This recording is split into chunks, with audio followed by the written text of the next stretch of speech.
Well, good morning, everyone. If you were waiting for an energetic panel, this is the one. Let's get the conversation going. My name is Linda Pereira, and although I'm speaking to you from Manchester today, which is a bit grey, I'm usually based in Lisbon and in Cabo Verde. Cabo Verde is a set of islands of West Africa, and with all my colleagues online, it's a beautiful place, girls. I'm sorry. Each one must defend his own. So, Cabo Verde, the place to be, 4 hours just from Europe. Of course, today is about the girls, okay? And it's about women. We're talking about minding the gap and women in leadership. And we're going to spend a few minutes discussing the state of our industry, women in our industry.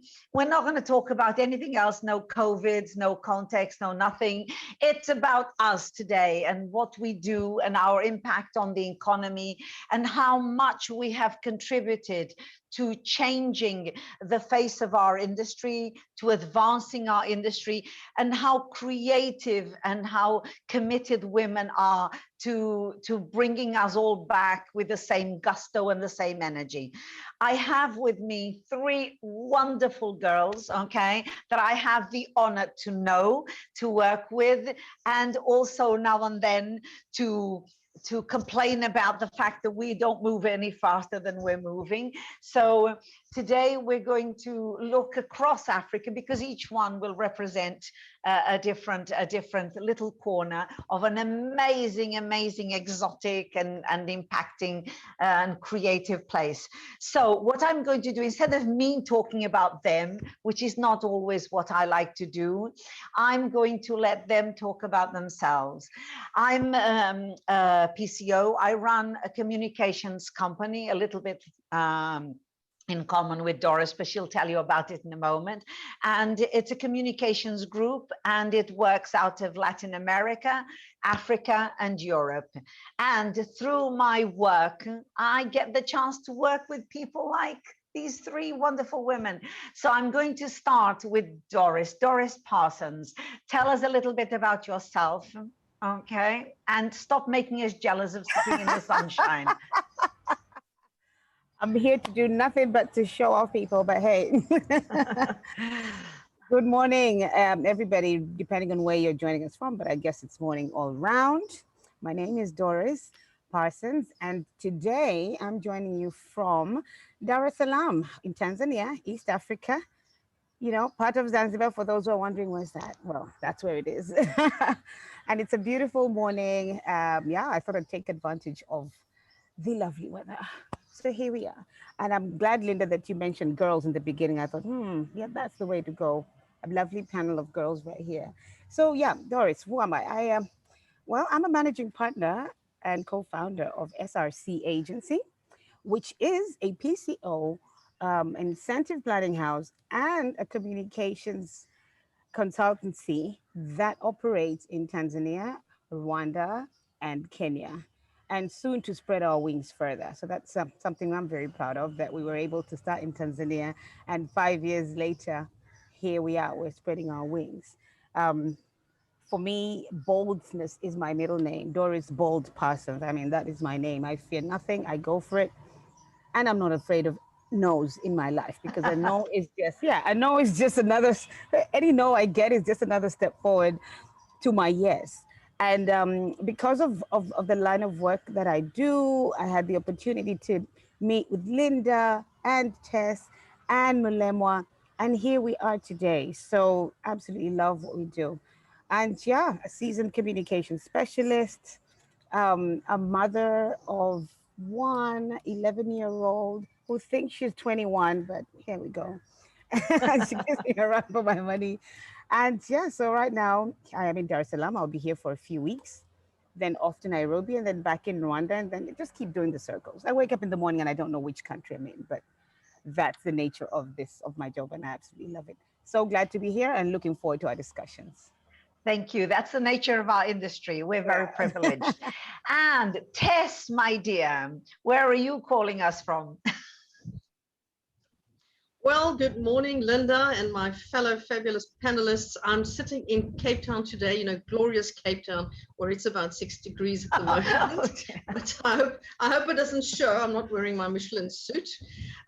Yeah, very happy to be in Cape Town. In a nutshell, I am currently working as a DMC, Cape Town based, with a footprint in several African destinations where fabulous, amazing women like Malemwa and Doris are partners, not to mention Miss Linda Pereira. So even though Cabo Verde is your favorite place, we work in Ghana, we work in Zimbabwe, we work everywhere. Yeah.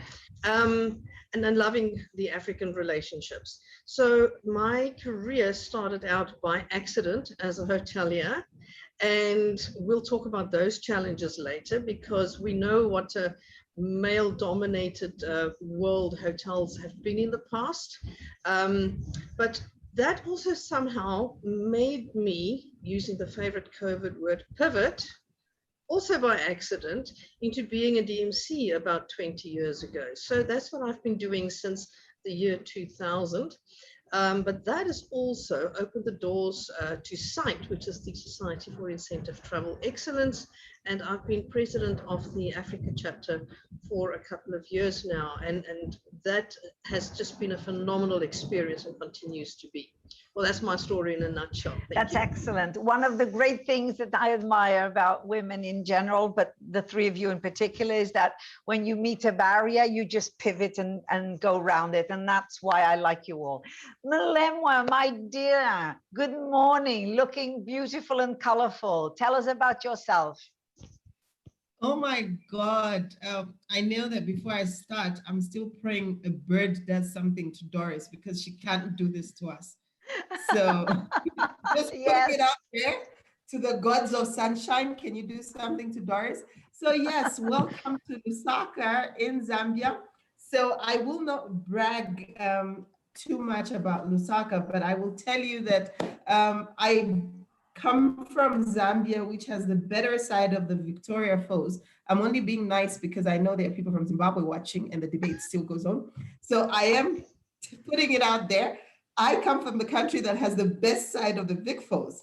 So yes, I have been, I'm an event strategist. I am a meeting architect, and in comparison to my sisters that are on the panel, I had perfected the art of being a government whisperer. So I had specialized pre-COVID with government to government and government to business events. So these are events that are pretty much a secret society. I existed in this space. I got all my jobs on referral. It was very quiet. There's no effort. You can't market. You can't claim that, oh, the president is sitting in that room because of me. So when COVID struck, I know we're not supposed to talk about COVID, but I think that is the bigger picture with the pivoting element of where I am today. So a year ago, it happened, and it was a very difficult time for me because, like I said, I belong to a secret society. So to now figure out what was going to happen, I was in a very bad headspace. But the one thing that I realized was, as an entrepreneur, I was taught very young, what problems am I a solution to? So I looked at the problems around me, and the biggest one was the skills gap, the knowledge gap in the area that I had been working. I'm a certified meetings professional with the Meetings Professional International. To get that certification, I had to fly about 40 hours to the US, spend a lot of money, get that certification, come back. The only reason I got that certification was because of the international clients. I didn't need to use that for the local clients, but then I realized that there was very few people that actually had access to this information. We all live and work in a knowledge-based economy. So we have to, you are paid for what you know and not what you do. So I looked at the knowledge gap as the opportunity. And for the last 1 year, I've worked as an advocate, a volunteer advocate for the industry. I'm championing the Meetings Professional International Africa chapter. I am working to sensitize even decision makers about the industry. We will talk about the horror stories about the gender gap in this space. Yes. But through the support, I even had an event yesterday with Tess where she was talking to people in my country. We did a virtual event where she was talking to them about incentive travel. So we all speak MICE, but it's just an acronym that's flying with very little understanding of what it is. So I've just positioned the rest of my life to do the advocacy. So I'm fighting and following that passion and hopefully to pay the bills in the near future. So yes, that is me in a nutshell. Doris, I'm still praying. Okay, great. Thank you. One of the things that we all have in common is that we're all proactive and we're all founders, okay? We're all founders of our companies and we all run our businesses. And we, in fact, are women in leadership positions, but that is not a reflection of the continent as we know, because in the continent we represent less than 4.7%, okay, of leadership. So without becoming bitter women, because we do have the obligation to affect change and to impact on the world that we live in. So I was going to ask you, because we all represent different areas, how are women positioned in where you are, in the places where you are? How are women in the industry? What is women's impact in the industry? How do you see women's role? And this time I'm going to start with Tess, because I know that South Africa, from all the women that I know in South Africa, and I'm very close and very connected to South Africa, that in our industry, we have people in the convention bureaus, in leadership, etc. We recently had a minister, but is it what I see, or is this just kind of a blip? Tess. Thanks, Linda. You know, as I touched on earlier, our industry has changed a great deal. Yes. 20 years ago, it was very much male dominated. Although from an event management point of view, women have always kind of taken the lead, and I think even more so today. I'm not saying that, you know, there are no men or shouldn't be men in the event management space, but women somehow naturally tend to take that lead. Now, in my space, when I worked in hotels, gosh, it was tough. It was tough. You had to be the pretty one. You had to, you know, keep your mouth shut and get your job done. And chances of you getting a promotion was zero. In fact, I worked at a very large resort. One day I was doing 3 people's jobs, applied for a position whose job I was doing anyway, and I was told that it's too comfortable to be promoted within the same unit. All he actually said to me was like, sorry, you're a girl. And I'm going to give you a little example from outside the industry. As a child, from when I was 7, I wanted to be an Air Force pilot. I wanted to fly Mirage F1s. Sorry, you're a girl. Of course, that has completely changed today. And I'm very happy to say that there have been enablers. I mean, even for the company that I worked for at one time, I wasn't allowed to take that operational next step. Women belonged in marketing and sales. Well, very happy to say a couple of years later, there was a lady who opened the biggest hotels in Livingstone as general manager, and she's been there for several years, still with the company, and she's kind of my hero story of female operations people in our industry. And you know what, the list goes on, and we've got really great leaders within our country. I may name some examples of other countries as well, but I'll leave that for Molemwa and Doris. I am very proud to say that the success story is improving as far as women go. But let me stop there, otherwise you won't hear the end of me. No, but I have seen some women lead our industry in South Africa to a good place. You know, you are among them with Sight, etc. But we have some amazing women who are pushing and moving it forward. I'm truly respectful of a lot of women. And Molemwa, what about you, where you are? Okay, so about 10 years ago, I came across the conversation of Womenomics, which was Women in Economics. Yes. And that really changed my life because it basically taught me about the conversation. Because when I live in an African country, so when the conversation is being had about women and women empowerment, gender issues, it's usually in the social context and not really from a boardroom perspective. Yeah. Now, the last, my line of work, I have really come front and center with this conversation because I am always finding myself in boardrooms where I am outnumbered to this day.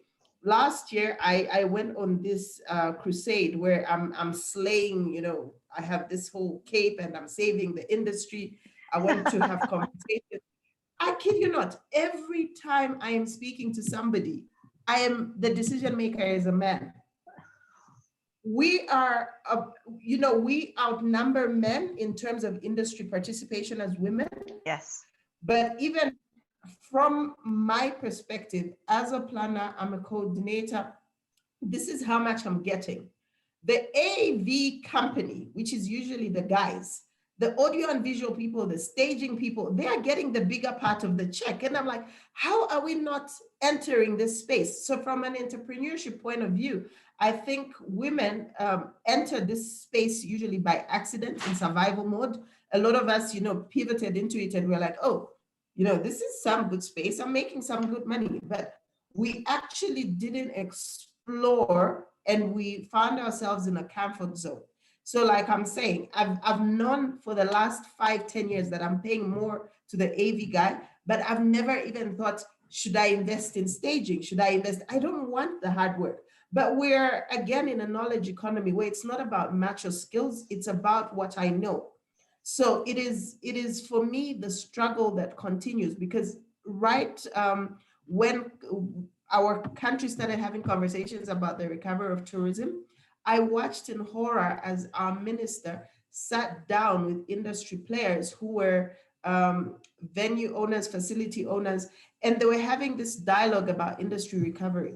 Not one woman, I think there were two, you know, like out of 50 people, there were 2 women that were sitting in that room. And I thought to myself, what are the chances, you know? So even having to break down these doors and have these conversations, it's usually they see a girl first. So before they can hear what the girl has to say, they've already discounted me for my emotions. And I'm really at a point where even at the Africa Union, because they've been very kind to support us with the Africa Mice Summit, which we've been doing, but it is again men that we're speaking to. And on this part where we are sitting like this, trying to get the African Union on board, look at us. It's 4 women pushing, and we're pushing male decision makers. Now, until we get the right representation of decision makers, the struggle continues. Yeah. We know that the low-paying jobs, there's a lot of people there's a lot of females in the industry, but they're not the ones that are taking the bigger chunk of the take home. So I will let Doris pick it up from her perspective as well. But yeah, that is. You said it perfectly, Malemwa. It's interesting within the last UNWTO Africa meeting. One of the things I heard the phrase, which kind of summarizes what we're all saying here, in that we looked around the room and we had about 9-10 women ministers among all the leaders, and they said, oh, we're enough of a group to create a kind of a women's alliance. And at lunchtime, all of the women went together to have lunch. We suddenly realized there were quite a few women ministers, and my minister said a phrase which stayed in my mind forever, and he said, oh my God, the women are doing it for themselves. We're becoming obsolete. We have to create an alliance. And it was interesting, is because we gather together, and that's important. We gather together and we share knowledge. And this is fundamental to the industry, because women like Tess, for example, lead site or aspire to learn and then share. This is a good characteristic to have. Doris, over to you, my darling. Yep. Good birdies, behave. Okay. Woof. How much time do I have, Linda? 4 minutes? 3 minutes? Yeah, 2 Okay. minutes, 3. Okay. Look, there's nothing new that I can add to what Tess and Molemo have said, but I will talk about the two countries that I am from and I work from, mostly now in this case, Rwanda and Tanzania. Look, the world will always be in need of leadership. First of all, let's just agree on that. There will always Yeah. be need of leadership. However, the issue here is why are women actually represented in the leadership positions, regardless of the industry? And the answer is no. Even in our industry, the MICE industry may be dominated by women, but it is not led by women. No. Yeah, the boardrooms, in the heads of all these associations, it's always men. Women just don't seem to have a place at the table. And even if they do have a place at the table, it's not at the head of the table. You're at the side of the table. So we need to be somewhere at the head of the table. That's number one. This is just an industry thing. Now, I suppose we'll discuss later why that is happening. But if we talk about Tanzania, for instance, the MICE industry, business travel industry, the tourism industry, again, it is dominated by men. In as much as women are naturally have the innate capabilities or the innate nature of doing very well in this industry, but we are not leading. We may lead our own organizations, but the minute you want to lead a bigger organization, the men look at you like, what are you doing? You know, what are you doing? What are you possibly bringing to the table? You don't have what it takes. You don't have the grit. And again, we'll talk about why there are reasons for that. Actually, I believe there are reasons, and we need to overcome these reasons. If we talk about Tanzania, things are changing in Tanzania. We've had the first female president, not just female and Muslim. Now that is quite a That is, stride. That is quite a stride. Female and Muslim, hijab wear. I mean, and she's doing a great job putting women in the positions that she knows they can lead. Minister of Foreign Affairs is a woman, so she's repairing all the diplomatic relations and all that. And I believe that will also trickle down into our industry. But then if we speak of Rwanda, my goodness, that's a whole nother story altogether. In 2003, Rwanda passed a constitution whereby 30% of women had to occupy parliamentary seats. That was just 30%. Now they have met that and exceeded it. They have 61% of women representing parliamentary seats. 61, number one anywhere in the world at all costs. But this is because President Kagame made it a conscious, he made a conscious effort that we are going to put women in leadership. The head of the Convention Bureau is a woman in Rwanda. The head of tourism is a woman in Rwanda. The head of the development board is a woman. The head of Rwanda, woman. The head of all the three banks, Bank of Kigali, National Bank, Development Bank, Investment Bank, all women. I can't even, I mean, I think if you're a man over there, it's going to be a bit of an issue. Sorry, gentlemen, but it is what it is. but Doris, I'm glad. Let me just stay with you a little bit and say that we talk about the advent, the birth now in the new context of the empathetic leader, the leader with emotional intelligence, and that's going to be the skill of the future. And I think that gives women in general some kind of advantage, because women are much more inclusive.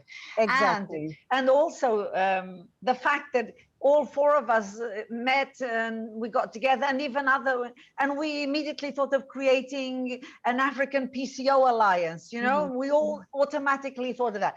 Do you think, what would you change? Because we understand that it's bias. Malem said very smartly that they see the girl first, and then when you speak, you're a girl. So what if you could, would you change? One change you would make, would you, to allow women to move up the ladder? Not everyone can be in leadership, but you have to move up the ladder. What would you change? Legislation, bias, education? What would it be? Okay, legislation is a given. Like the example of Rwanda, where you make a conscious decision that we have to have women represented at these percentages, but that's one. But number two, it's one thing to get women into the leadership positions. What's really important? Getting them is one thing. Keeping them there is another.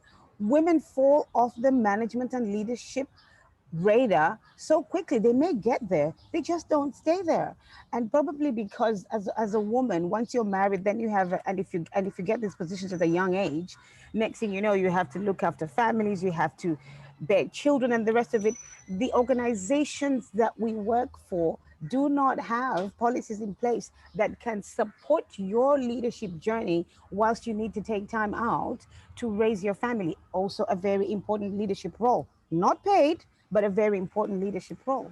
As women are sitting at home raising their children, they're raising the future leaders. Why are they not being recognized for that? Why are they not being helped? If COVID hasn't taught us anything, it's taught us that we can be just as effective and productive working from home as we are working in the office and in the boardroom. So if a woman has to take time, a year or two, to raise her kids, don't allow her to, that shouldn't be a reason she should drop out of the leadership, ladder. And this is what is happening. So for me, that is what I would definitely change, that support women in the different stages of their development. Just because they're mothers doesn't mean they can be leaders. And I think countries like Norway and the Scandinavian countries are doing Yes, very well on they that have ground. understood that very well. They have So understood we need that to very do the well. same out here, because we're Okay. losing women just because Yes, they want to look after their we're family. losing great talent, and Yeah. talent should not have agenda.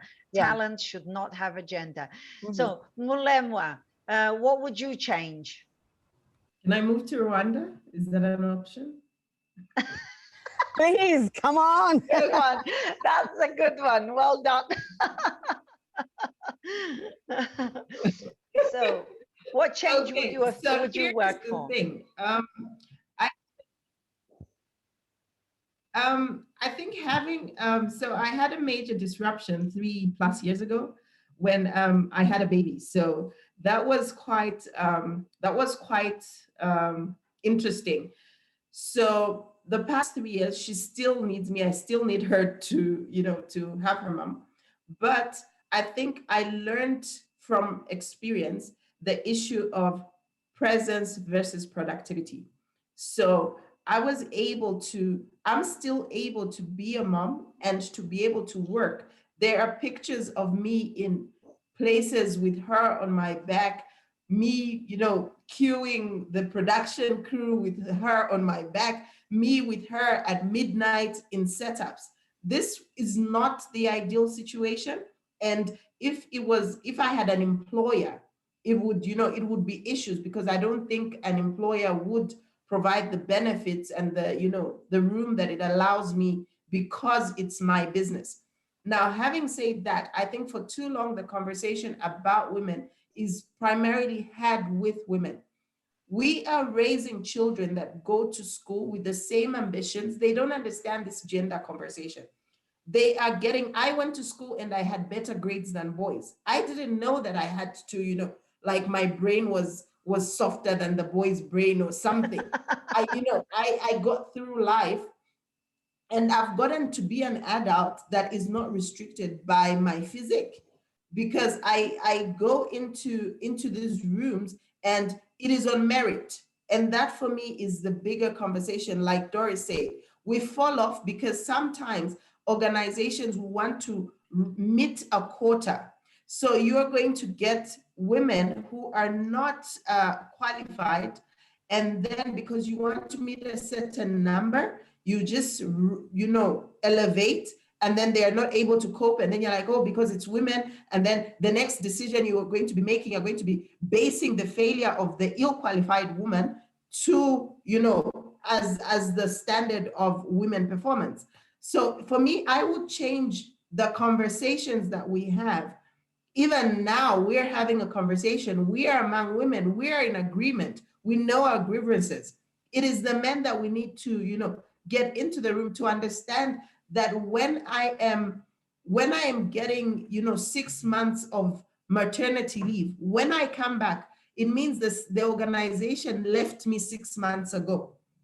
If I come back, I will fail. How are you going to, as an organization, help me work from home, pay me to be at home, work with my hours when the baby's asleep, then I come into a meeting, that type of thing. So yes, I would change a lot. I would actually force men to go into rooms that they've never heard about. So yeah, I don't have Malema, an I propose you for world leader, okay? For president of the world, okay? I'm going to have to cut you short and pass to Tess. okay. Tess, my darling, a few words, because believe it or not, we're running out of time. Isn't it amazing? Right, Absolutely. so I'll make it snappy. I tell you what, and I'm so glad Doris raised the issue of the Rwanda Parliament. I've been blown away to see Yes. such a development, and there I want to touch on some amazing men in our lives that enable women to take that step. And to that end, I'd also love to mention the CEO of Ghana Tourism, Mr. Akwesi Ageman. Yes. He is really pushing for women in tourism leadership. He's been doing the Women in Tourism Conference since 2018, and I was privileged to be part of that first one. Then even in my own personal life, you know that song, The Wind Beneath My Wings? We all somewhere along the line have a man who is the wind beneath our wings, who allow Yes. us to thrive and to move forward and to Yeah, I be agree. leaders. So from there, I just want to touch on what Malema said. It's so important that COVID has taught us so much. We don't need to be at work. We don't need to be, the aggressive woman leading from the front. The whole picture with men now having to work from home and looking after babies, that has completely turned things on its head. And we kind of realized, listen, we can spin this thing around and work from home and still lead from the front without having to be in the head of the pack. But what I also really want to emphasize is that years ago, there was this concept of, if you're going to be a woman in leadership in any industry, but especially in ours, you need to be aggressive. You need to be forceful. You need to shout and scream all the time. Guess what? We don't have to be. We need to earn respect, and we can naturally do so without that aggression that was kind of expected many, many years ago. And the final thing I want to say on this is, and Linda, you've touched on that, is the skills transfer, that skills, that knowledge concept. Education and knowledge will put us ahead, and knowledge is power, and I think that's the thing we need to drive. That's a great way to round it off, because in fact, we're moving into a reality where more than being about conflicting leadership, it's about collaborative leadership and empathetic leadership. And I think that one of the great things that will come out of all this tragedy over the last couple of years will be the fact that this new world is creating a more collaborative philosophy, and that women have a great role to play here. So I think that it's all out there, and we have to grab it now and use our talents to advance everyone together. And I think this is, I do not believe that business has a gender, nor does talent. So has to be beyond. But we have about 4 minutes left. It's amazing how time flies. And so I just want you to be short, sharp, and sweet, and tell me, if you were giving some advice to a young woman coming into the industry today, what would you actually tell this woman? Even if you think about yourself, what would you have told yourself? We have to be short, sharp, and sweet, and I'll stay with Tess and start with Tess. Then I think I'll go back to what I touched on just now. It is always be a lady. Go in it with your eyes open, understand the industry that you're venturing yourself into. From the outside, it looks very glamorous, but it's hard work, it's hard hours, it's long hours. Make sure that you know what you're walking into and do so with pride. Yes, absolutely. Thank you. Malema. Okay, I always tell young ladies, you won't look like that forever. So you always need to, right. you need to make sure that whatever you do with what you have is going to have longevity. So for me, I think your knowledge, your skills, your abilities is what is going to be your survival. Even when you're old and wrinkled, you will always, you can always on. What I'm kind? so sorry. We never get old and wrinkled. That doesn't exist. No.